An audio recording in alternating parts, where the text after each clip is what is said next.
ನಮಸ್ಕಾರ, welcome back to my channel. ಇವತ್ತು ಶನಿವಾರ, ಟೈಮ್ 5:30 ಆಗಿತ್ತು. ಪೂಜೆಗೆಲ್ಲ ರೆಡಿ ಮಾಡಿಕೊಂಡು ಹಾಗೆ ತುಳಸಿ ಕಟ್ಟೆಗೆ ಈ ರೀತಿ ಕುಂಕುಮ ಅರಿಶಿನ ಹೂವೆಲ್ಲನೂ ಇಟ್ಕೊಂಡು ರಂಗೋಲಿನ ಹಾಕ್ಕೊಂಡು ರೆಡಿ ಮಾಡ್ಕೊಂಡಿದ್ದೆ. ಶನಿವಾರ ಪೂಜೆ ಮಾಡ್ಕೊಂಡ ನಂತರ ದೇವಸ್ಥಾನಕ್ಕೆ ಹೋಗೋಣ ಅಂತ ಅಂದ್ಕೊಂಡಿದ್ರಿಂದಾಗಿ ಬೇಗ ಕೆಲಸಗಳನ್ನೆಲ್ಲ ಮುಗಿಸ್ಕೊಂಡು ಈ ರೀತಿಯಾಗಿ ಪುಟ್ಟದಾಗಿ ರಂಗೋಲಿನ ಹಾಕ್ಕೊಂಡು ತುಳಸಿ ಕಟ್ಟೆಗೆ ಈ ರೀತಿಯಾಗಿ ಹೂವುಗಳನ್ನ ಇಟ್ಕೊಂಡು ರೆಡಿ ಮಾಡ್ಕೊಂಡಿದ್ದೆ. ಈ ರೀತಿಯಾಗಿ ಕಾಣಿಸ್ತಾ ಇತ್ತು. ಇದಾದ ನಂತರ ದೇವ್ರ ಮನೆ ಕೂಡ ಕ್ಲೀನ್ ಮಾಡಿಕೊಂಡು ಈ ರೀತಿಯಾಗಿ ಹೂವುಗಳನ್ನ ಇಟ್ಕೊಂಡು ರೆಡಿ ಮಾಡ್ಕೊಂಡಿದ್ದೆ. ದೇವ್ರ ಮನೆಯಲ್ಲಿ ಫಸ್ಟು ಪೂಜೆ ಮಾಡಿಕೊಂಡು ಆನಂತರ ದೇವಸ್ಥಾನಕ್ಕೆ ಹೋಗೋಣ ಅಂತ ಅಂದ್ಕೊಂಡು ಮೊದಲು ದೇವ್ರ ಮನೇಲಿ ಪೂಜೆ ಮಾಡ್ಕೊಳ್ಳೋಣ ಅಂತ ಅಂದ್ಕೊಂಡಿದ್ವಿ. ಇವತ್ತು ಚಾಮುಂಡಿ ಬೆಟ್ಟಕ್ಕೆ ಹೋಗೋಣ ಅಂತ ಅಂದ್ಕೊಂಡಿದ್ವಿ. ಹಾಗಾಗಿ ಮನೇಲಿ ಎಲ್ಲರೂ ಮಡಿಯಾಗಿ ದೇವ್ರ ಸ್ಮರಣೆ ಮಾಡಿಕೊಂಡು ದೇವ್ರ ಪೂಜೆ ಎಲ್ಲನೂ ನಿರ್ವಿಘ್ನವಾಗಿ ಮನೆಯಲ್ಲಿ ಮುಗಿಸ್ಕೊಂಡು ಆನಂತರ ಹೊರಡೋಣ ಅಂತ ಅಂದ್ಕೊಂಡ್ವಿ. ದೇವ್ರ ಮನೆ ಈ ರೀತಿಯಾಗಿ ಕಾಣಿಸ್ತಾ ಇತ್ತು. ಈಗ ದೀಪ ಹಚ್ಚಿ ಪೂಜೆನ ಮಾಡ್ಕೋತಾ ಇದ್ದೀನಿ.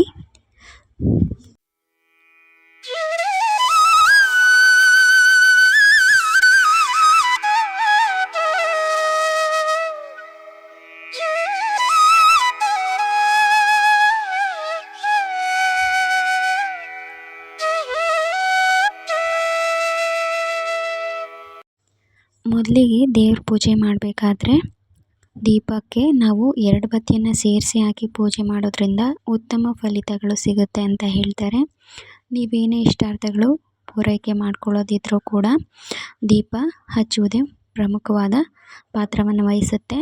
ಹಾಗಾಗಿ ಮೊದಲು ನಾವು ದೀಪ ಹಚ್ಚಬೇಕಾದ್ರೆ 2 ಬತ್ತಿ ಇದೆಯಾ ಅಂತ ನೋಡಿಕೊಂಡು ಪೂಜೆ ಮಾಡ್ಕೋಬೇಕಾಗತ್ತೆ. ಮನೆಯಲ್ಲಿ ಮೊದಲಿಗೆ ಪೂಜೆ ಮಾಡ್ಕೊಳ್ಳೋದ್ರಿಂದ ನಾವು ದೇವಸ್ಥಾನಕ್ಕೆ ಹೊರಟಾಗ ಆ ಭಕ್ತಿ ಇನ್ನೂ ದುಪ್ಪಟ್ಟಾಗುತ್ತೆ ಅಂತ ಹೇಳ್ಬೋದು.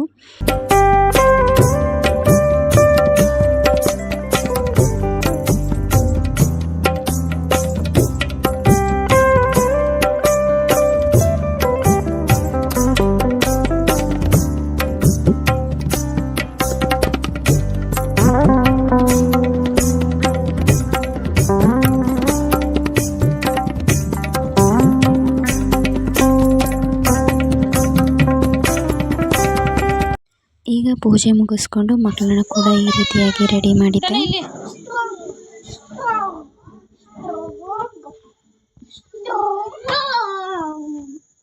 ಸೂಪರ್ ಮ್ಯಾನ ಜೆಸ್ಸಿ, ನೀನು ಸೂಪರ್ ಮ್ಯಾನ ತಾನ ನೀನು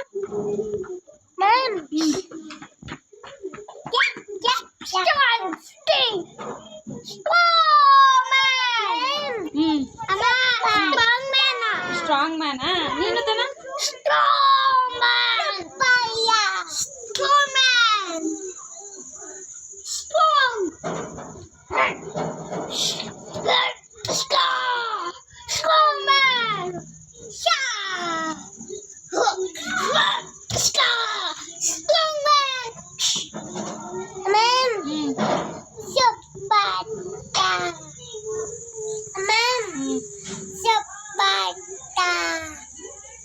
ಮಕ್ಕಳನ್ನ ರೆಡಿ ಮಾಡಿ ಅವ್ರ ಜೊತೆ ಸ್ವಲ್ಪ ಮಾತಾಡ್ತಾ ಅದಾದ ನಂತರ ನಾನು ತಲೆ ಬಚ್ಕೊಂಡು ಹಾಗೆ ರೆಡಿ ಆಗ್ತಾ ಇದ್ದೆ.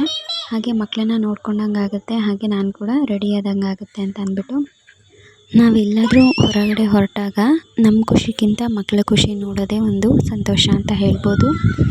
ನಮಗಾಗೋ ಖುಷಿ ಒಂಥರ ಖುಷಿ ಆದರೆ ದೇವಸ್ಥಾನ, ದೇವರು, ಭಕ್ತಿ ಅಂತ ಅವರಿಗೆ ಹೊರಗಡೆ ಪ್ರಪಂಚನ ನೋಡೋ ಖುಷಿಯಾಗಿರ್ಬೋದು ಅಥವಾ ಹೊರಗಡೆ ಹೋಗ್ತಿದ್ದೀವಿ ಅನ್ನೋ ಖುಷಿಯಾಗಿರ್ಬೋದು, ಅಲ್ಲಿ ಹೋದರೆ ನಾವೇನಾದರೂ ನೋಡ್ಬೋದು ಅನ್ನೋ ಖುಷಿಯಾಗಿರ್ಬೋದು.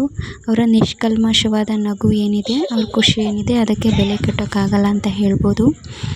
ಅದಾದ ನಂತರ ನಾನು ಕೂಡ ಈಗ ಈ ರೀತಿಯಾಗಿ ರೆಡಿಯಾಗಿದ್ದೆ. ಈ ರೀತಿಯಾಗಿ ಕಾಣಿಸ್ತಾ ಇದೆ.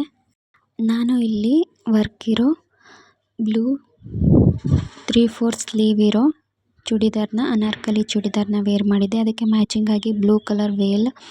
ಈಗ ರೆಡಿಯಾಗಿದ್ದು ಮುಗೀತು. ಇದಾದ ನಂತರ ಈಗ ಬೈಕಲ್ಲಿ ಎಲ್ಲರೂ 4 ಜನನೂ ಹೊರಟ್ವಿ. ನಾವೆಲ್ಲ ಪೂಜೆ ಎಲ್ಲ ಮುಗಿಸಿ ಮಕ್ಕಳನ್ನ ರೆಡಿ ಮಾಡಿ ನಮ್ಮ ಮನೆಯವರು ನಾನು ಎಲ್ಲ ರೆಡಿಯಾಗಿ ಹೋಗೋಷ್ಟರಲ್ಲಿ 6:30 ಆಗಿತ್ತು. 1 ಅವರ್ ಆಗಿತ್ತು. ಹಾಗಾಗಿ ತುಂಬಾ ಕತ್ತಲೆ ಅನ್ನಿಸ್ತಾ ಇತ್ತು. ಚಾಮುಂಡಿ ಅಮ್ಮನವರ ದೇವಸ್ಥಾನಕ್ಕೆ ಹೋಗುವ ದಾರಿ ಈ ರೀತಿಯಾಗಿ ಕಾಣಿಸ್ತಾ ಇತ್ತು. ತುಂಬಾ ಸುಂದರವಾಗಿ ಅಲ್ಲಿನ ದೀಪಗಳೆಲ್ಲ ಮನೆ ಮನೆಗೂ ಹಾಕಿರುವ ದೀಪಗಳಾಗಿರ್ಬೋದು ಅಥವಾ ಬೀದಿಗೆ ಹಾಕಿರುವ ದೀಪಗಳಾಗಿರ್ಬೋದು, ಅದು ಈ ಎತ್ತರವಾದ ಪ್ರದೇಶದಿಂದ ಬೈಕಲ್ಲಿ ಹೋಗ್ಬೇಕಾದ್ರೆ ನಮಗೆ ಕೆಳಗೆ ನೋಡಿದರೆ ತುಂಬಾ ಸುಂದರವಾಗಿ ಈ ರೀತಿಯಾಗಿ ಕಾಣಿಸ್ತಾ ಇತ್ತು. ತುಂಬಾ ಸುಂದರವಾದ ವ್ಯೂ ಅಂತ ಹೇಳ್ಬೋದು. ನೋಡಿ ಎಷ್ಟು ಚೆನ್ನಾಗಿ ಕಾಣಿಸ್ತಾ ಇದೆ ಅಂತ. ಅದಾದ ನಂತರ ಈಗ ದೇವಸ್ಥಾನದ ಹತ್ರ ಬಂದ್ವಿ. ಈಗ ಅಮ್ಮನವರ ದೇವಸ್ಥಾನದ ಎಂಟ್ರೆನ್ಸಿಂದ ದೇವಸ್ಥಾನದ ಹತ್ರ ಹೋಗ್ತಾ ಇದ್ದೀವಿ. ಜಸ್ವಿಕ್ನವರಪ್ಪ ಕರ್ಕೊಂಡು, ತನ್ವಿಕನ ನಾನು ಕರ್ಕೊಂಡು ಈಗ ದೇವಸ್ಥಾನದ ಹತ್ರನೇ ಬಂದ್ವಿ. ಈಗ ಟಿಕೆಟ್ನ ಇಸ್ಕೊಂಡು ದರ್ಶನಕ್ಕೋಸ್ಕರ ಈಗ ಹೋಗ್ತಾ ಇದ್ದೀವಿ. ಮೊದಲಿಗೆ ಹೋದಾಗ ಏನು ತುಂಬ ಖಾಲಿ ಇದೆ ಅಂತ ಅಂದ್ಕೊಂಡೆ. ಅದಾದ ನಂತರ ನನಗೆ ಗೊತ್ತಾಯಿತು, ಒಳಗೆ ಹೋದ ತಕ್ಷಣ ತುಂಬಾ ಜನ ವೆಯ್ಟ್ ಮಾಡ್ತಾಯಿದ್ರು. ನಾವು ಕೂಡ 1.5 ಅವರ್ ಲೈನಲ್ಲಿ ನಿಂತು ಮಕ್ಕಳನ್ನ ಇಟ್ಕೊಂಡು ಸ್ವಲ್ಪ ಹೊತ್ತು ಕಾದು ವೆಯ್ಟ್ ಮಾಡಿ ದೇವ್ರ ಮಂತ್ರಗಳನ್ನೆಲ್ಲ ಹೇಳ್ಕೊಂಡು ಹಾಗೆ ಮುಂದೆ ಹೋಗ್ತಾ 1 ಅವರ್ ಆದ ನಂತರ ನಮಗೆ ಕೂಡ ದರ್ಶನದ ಭಾಗ್ಯ ಸಿಕ್ತು ಅಂತ ಹೇಳ್ಬೋದು. ಇಲ್ಲಿ ನೀವೇ ನೋಡ್ತಿರೋ ಹಾಗೆ ನೋಡಿ ಎಷ್ಟು ಲೈನಲ್ಲಿ ಕ್ಯೂ ನಿಂತಿದ್ದಾರೆ ಅಂತ ಅಂದ್ಬಿಟ್ಟು. ಮಕ್ಕಳನ್ನ ಕರ್ಕೊಂಡು ಹೋಗಿದ್ರಿಂದಾಗಿ ಲೈನಲ್ಲಿ ನಿಂತು ಹೋಗೋದು ಸ್ವಲ್ಪ ಸಮಯ ಕಷ್ಟ ಅಂತ ಅನ್ನಿಸ್ತು. ಆದ್ರೂ ಕೂಡ ದೇವ್ರ ದರ್ಶನ ಅಂತ ಬಂದಾಗ ಇದೆಲ್ಲ ಇದ್ದಿದ್ದೆ.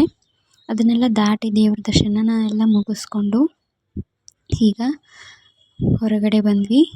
ಹೊರಗಡೆಯಿಂದ ಈ ರೀತಿಯಾಗಿ ಕಾಣಿಸ್ತಾ ಇದೆ ಗೋಪುರ, ಮತ್ತು ಅದರ ಪಕ್ಕ ಈ ರೀತಿಯಾಗಿ ಕಾಣಿಸ್ತಾ ಇತ್ತು. ಈಗ ಸ್ವಲ್ಪ ಹೊತ್ತು ದೇವಸ್ಥಾನದಲ್ಲೇ ಕೂತ್ಕೊಂಡು ಅದಾದ ನಂತರ ಹೊರಡೋಣ ಅಂತ ಅಂದ್ಕೊಂಡ್ವಿ. ಹಾಗೆ ಪ್ರಸಾದ ಕೂಡ, ಲಡ್ಡು ಪ್ರಸಾದ ಏನು ಕೊಡ್ತಾರೆ ಅದನ್ನು ಕೂಡ ಇಸ್ಕೊಂಡು ಸ್ವಲ್ಪ ಹೊತ್ತು ದೇವಸ್ಥಾನದಲ್ಲೇ ಕೂತಿದ್ದು ದೇವ್ರ ಧ್ಯಾನ ಮಾಡಿಕೊಂಡು ಆಮೇಲೆ ಹೊರಡೋಣ ಅಂತ ಅಂದ್ಕೊಂಡಿದ್ವಿ. ಈಗ ಮಕ್ಕಳಿಗೂ ಕೂಡ ತುಂಬಾ ಹೊಟ್ಟೆ ಹಸಿವಾಗಿತ್ತು, ಹಾಗೆ ನಿದ್ದೆ ಕೂಡ ಆಗ್ತಾಯಿತ್ತು. ಹಾಗಾಗಿ ಪ್ರಸಾದನೇ ಸ್ವಲ್ಪ ತಿನ್ನಿಸ್ಕೊಂಡು ಹಾಗೆ ಹೊರಗಡೆ ಹೋದ್ಮೇಲೆ ಏನಾದರೂ ತಿನ್ನಿಸ್ಕೊಳ್ಳೋಣ ಅಂತ ಅಂದ್ಬಿಟ್ಟು ಈಗ ಹೊರಗಡೆ ಹೋಗ್ತಾ ಇದ್ದೀವಿ. ಈಗ ತನ್ವಿಕಾಗೆ ನಿದ್ದೆ ಮೂಡಿದ್ರಿಂದಾಗಿ ಅವರಪ್ಪ ಎತ್ಕೊಂಡಿದ್ರು. ನಾನು ಈ ರೀತಿಯಾಗಿ ದೇವಸ್ಥಾನನ ಇನ್ನೊಂದು ಸಲ ನೋಡಿಕೊಂಡು ಹಾಗೆ ದೇವ್ರ ಹತ್ರ ಎಲ್ಲ ಒಳ್ಳೆಯದಾಗಲಿ ಅಂತ ಬೇಡ್ಕೊಂಡು ಈ ರೀತಿಯಾಗಿ ಪಕ್ಕದಲ್ಲೇ ಇನ್ನೊಂದು ದೇವಸ್ಥಾನ ಇದೆ, ಅಲ್ಲಿಗೆ ಹೋಗಿ ಬರೋಣ ಅಂತ ಅಂದ್ಕೊಂಡಿದ್ವಿ. ಮೊದಲಿಗೆ ದೇವಸ್ಥಾನದ ಮುಂದೆ ಹೋಗಿಬಿಟ್ಟು ಕರ್ಪೂರ ಹಚ್ಚಿ ದೇವ್ರಿಗೆ ನಮಸ್ಕಾರ ಮಾಡಿಕೊಂಡು ದೇವ್ರ ದರ್ಶನ ಮಾಡ್ಕೊಳ್ಳೋಣ, ಇನ್ನೊಂದು ಸತಿ ಗೋಪುರ ದರ್ಶನ ಮಾಡ್ಕೊಳ್ಳೋಣ ಅಂತ ಅಂದ್ಕೊಂಡಿದ್ವಿ. ಅದಾದ ನಂತರ ಪಕ್ಕದಲ್ಲೇ ಇರೋ ಶಿವನ ದೇವಸ್ಥಾನಕ್ಕೆ ಹೊರಟ್ವಿ. ಈ ರೀತಿಯಾಗಿ ಶಿವನ ದೇವಸ್ಥಾನದ ಎಂಟ್ರೆನ್ಸ್ ಕಾಣಿಸುತ್ತೆ. ಇಲ್ಲಿ ಕೂಡ ದೇವ್ರ ದರ್ಶನ ತುಂಬಾ ಚೆನ್ನಾಗಿ ಮುಗೀತು. ಅದಾದ ನಂತರ ಈಗ ವಾಪಸ್ಸು ಮನೆ ಕಡೆಗೆ ಹೋಗೋಣ ಅಂತ ಅಂದ್ಬಿಟ್ಟು ಹೊರಡ್ತಾ ಇದ್ದೀವಿ. ಈಗ ಹೋಗ್ತಾ ದೇವಸ್ಥಾನದ ಗೋಪುರ ನೋಡಿಕೊಂಡು ನೀವೇನಾದರೂ ಆಸೆ ಇಷ್ಟಾರ್ಥಗಳೇನಿದೆ ಅದನ್ನು ಕೇಳಿಕೊಂಡ್ರೆ ನೆರವೇರುತ್ತೆ ಅನ್ನೋದು ಒಂದು ನಂಬಿಕೆ. ನೀವು ಕೂಡ ಇದನ್ನು ನಂಬೋದಾದರೆ ಒಂದ್ಸಲಿ ದೇವಸ್ಥಾನದ ಗೋಪುರವನ್ನು ನೋಡಿಕೊಂಡು ನಿಮ್ಮ ಇಷ್ಟಾರ್ಥಗಳು, ಆಸೆ ಕನಸುಗಳು ಏನಿರುತ್ತೆ ಅದನ್ನು ನೆರವೇರಲಿ ಅಂತ ದೇವ್ರ ಹತ್ರ ಬೇಡ್ಕೊಳ್ಳಿ. ನಾವು ಕೂಡ ಅದೇ ರೀತಿ ಮಾಡ್ತೀವಿ ಪ್ರತಿ ಸಲ ಹೋದಾಗ. ಅದಾದ ನಂತರ ಈಗ ಸೀದಾ ಮನೆ ಕಡೆಗೆ ಹೋಗೋಣ ಅಂತ ಅಂದ್ಬಿಟ್ಟು ಮತ್ತೆ ಅಲ್ಲಿಂದ ರಿಟರ್ನ್ ಈಗ ದೇವಸ್ಥಾನದಿಂದ ಎಕ್ಸಿಟ್ ಆಗೋಕ್ಕೆ ಹೋಗ್ತಾ ಇದ್ದೀವಿ. ಕಡೆಯದಾಗಿ ಅಮ್ಮನವರ ಗೋಪುರ ಈ ರೀತಿಯಾಗಿ ಕಾಣಿಸ್ತಾ ಇತ್ತು. ಹಾಗೆ ಗೋಪುರನ ನೋಡಿಕೊಂಡು ಹಾಗೆ ಹೊರಗಡೆ ಕರ್ಪೂರನ ಹಚ್ಚಿ ದೇವಸ್ಥಾನದಿಂದ ಈಗ ನೇರವಾಗಿ ಮನೆ ಕಡೆಗೆ ಹೊರಡೋಣ ಅಂತ ಅಂದ್ಕೊಂಡ್ವಿ. ಮಧ್ಯದಲ್ಲಿ ಮಕ್ಕಳಿಗೆ ಸ್ವಲ್ಪ ಕೈಗೆ ದಾರನ ಕಟ್ಸೋಣ, ದೇವ್ರ ದಾರನ ಕಟ್ಸೋಣ ಅಂತ ಅಂದ್ಬಿಟ್ಟು ಈಗ ಕಟ್ಸಿದ್ವಿ. ಅದನ್ನು ಕೂಡ ಕಟ್ಸ್ಬಿಟ್ಟು ಈಗ ಮನೆ ಕಡೆಗೆ ಹೊರಡ್ತಾ ಇದ್ದೀವಿ. ಮನೆಗೆ ಹೋಗ್ತಾ ನಮ್ಮ ಫೇವ್ರೆಟ್ ಆದ ಒಂದು ಚಾಟ್ ಸೆಂಟರ್ ಇದು. ಇಲ್ಲಿ ಡ್ರೈ ಗೋಬಿ ತುಂಬಾ ಚೆನ್ನಾಗಿ ಮಾಡ್ತಾರೆ. ಹಾಗಾಗಿ ಮಕ್ಕಳಿಗಿಬ್ರಿಗೂ ಡ್ರೈ ಗೋಬಿನ ಕೊಡಿಸ್ಕೊಂಡು ಈಗ ಅಲ್ಲೇ ಏನಾದರೂ ಊಟ ಮಾಡ್ಕೊಂಡು ಹೋಗೋಣ ಅಂತ ಹೋಟೆಲ್ಸ್ನೆಲ್ಲ ನೋಡ್ತಾ ಇದ್ವಿ. ಎಲ್ಲ ಕ್ಲೋಸ್ ಆಗಿತ್ತು. 10:30 ಆಗಿದ್ದರಿಂದಾಗಿ ಶಿವಾಮೃತ ಹೋಟೆಲ್ ಒಂದೇ ಓಪನ್ ಇತ್ತು. ಹಾಗಾಗಿ ಮಕ್ಕಳು ಇಲ್ಲೇ ಊಟ ಮಾಡೋ ಪರಿಸ್ಥಿತಿಲಿ ಇರಲಿಲ್ಲ. ಅವರು ತುಂಬಾ ನಿದ್ದೆ ಮೂಡಲ್ಲಿ ಇದ್ದಿದ್ದರಿಂದಾಗಿ ಇಬ್ರಿಗೂ ಅಲ್ಲಿಂದ ಪಾರ್ಸಲ್ ಮಾಡಿಸ್ಕೊಂಡು ತಗೊಂಡೋಗಿ ಮನೇಲಿ ತಿನ್ನಿಸೋಣ ಅಂತ ಅಂದ್ಕೊಂಡ್ವಿ. ಈಗ ನಮ್ಮ ಮನೆಯವರು ಪಾರ್ಸಲ್ ಮಾಡಿಸ್ಕೊಬರೋಕ್ಕೆ ಹೋಗಿದ್ರು. ನಾವು ಹೊರಗಡೆನೇ ನಿಂತು ವೆಯ್ಟ್ ಮಾಡ್ತಾಯಿದ್ವಿ. ಮಕ್ಕಳು ಕೂಡ ತುಂಬಾ ನಿದ್ದೆ ಮೂಡಲ್ಲಿ ಇದ್ದಿದ್ದರಿಂದಾಗಿ ನಾವು ಪಾರ್ಸಲ್ನೇ ಮಾಡಿಸ್ಕೊಂಡು ಮನೆಗೆ ಈಗ ಬಂದ್ವಿ. ಮಕ್ಕಳಿಗೂ ಡ್ರೆಸ್ ಚೇಂಜ್ ಮಾಡಿಬಿಟ್ಟು ಈಗ ಮಕ್ಕಳಿಗೆ ಸ್ವಲ್ಪ ಊಟನ ಹಾಕ್ಕೊಟ್ಟು, ಮಸಾಲೆ ದೋಸೆ ಮಕ್ಕಳ ಫೇವ್ರೇಟ್ ಆಗಿರೋದ್ರಿಂದ ಅವರು ತುಂಬಾ ಚೆನ್ನಾಗಿ ಊಟ ಮಾಡಿಕೊಂಡು ಆನಂತರ ಸ್ವಲ್ಪ ಹೊತ್ತಾದಮೇಲೆ ನಿದ್ದೆ ಮಾಡಿದರು. ಆಲ್ರೆಡಿ 10:15 ಆಗಿತ್ತು. ಮಕ್ಕಳು ಊಟ ಮಾಡಿದ ನಂತರ ಅದನ್ನೆಲ್ಲ ಪ್ಲೇಟ್ಸ್ನೆಲ್ಲ ಕ್ಲೀನ್ ಮಾಡಿ ಹಾಗೆ ನಾನು ಕೂಡ ಈಗ ನಿದ್ದೆ ಮಾಡೋಕ್ಕೆ ಅಂತ ಬಂದೆ. ಅಷ್ಟರಲ್ಲಿ ನನಗೆ ತುಂಬಾ ಜ್ವರ ಮತ್ತು ಶೀತ ಕೂಡ ಆಗಿತ್ತು. ಹಾಗಾಗಿ ನಾನು ಈ ರೀತಿ ಸ್ಕಾರ್ಫ್ನ ಕಟ್ಕೊಂಡು ಆದಷ್ಟು ಗಾಳೀಲಿ ಹೋಗಿ ಬಂದ್ವಲ್ಲ, ಹಾಗಾಗಿ ನೈಟ್ ಗಾಳಿ ಏನಿತ್ತು ಅದೆಲ್ಲ ಸೇರಿ ಈ ಥರ ಜ್ವರ ಮತ್ತು ಶೀತ ಆಗಿದೆ ಅಂದ್ಕೊಂಡು ಸ್ವಲ್ಪ ಹೊತ್ತು ವಿಕ್ಸ್ನ ಹಚ್ಕೊಂಡು ಮಲ್ಕೊಂಡ್ರೆ ಸರಿ ಹೋಗುತ್ತೆ ಅಂತ ಅಂದ್ಕೊಂಡು ತಲೆಗೆ ಬಟ್ಟೆ ಕಟ್ಕೊಂಡು ಈಗ ವಿಕ್ಸ್ನ ಹಚ್ಕೋತಾ ಇದ್ದೀನಿ. ನನಗೆ ಒಂದು ಸ್ವಲ್ಪ ಇದು ಬೇಬಿ ವಿಕ್ಸ್ ಏನಿದೆ ಅದನ್ನು ಹಚ್ಕೊಂಡು ಮಲ್ಕೊಂಡ್ರೆ ಸ್ವಲ್ಪ ಸುಮಾರು ಅನಿಸುತ್ತೆ, ಸ್ವಲ್ಪ ಹುಷಾರಾದಂಗೆ ಫೀಲ್ ಆಗುತ್ತೆ. ಹಾಗಾಗಿ ನಾನು ಯಾವಾಗಲೂ ಇದನ್ನೇ ಬಳಸ್ತೀನಿ.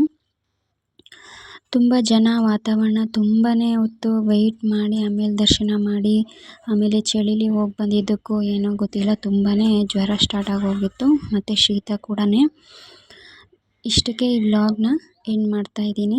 ನಿಮಗೆಲ್ಲರಿಗೂ ಈ ವ್ಲಾಗ್ ಇಷ್ಟ ಆಗಿದೆ ಅಂತ ಭಾವಿಸ್ತೀನಿ. Hope you like this video. Thanks for watching.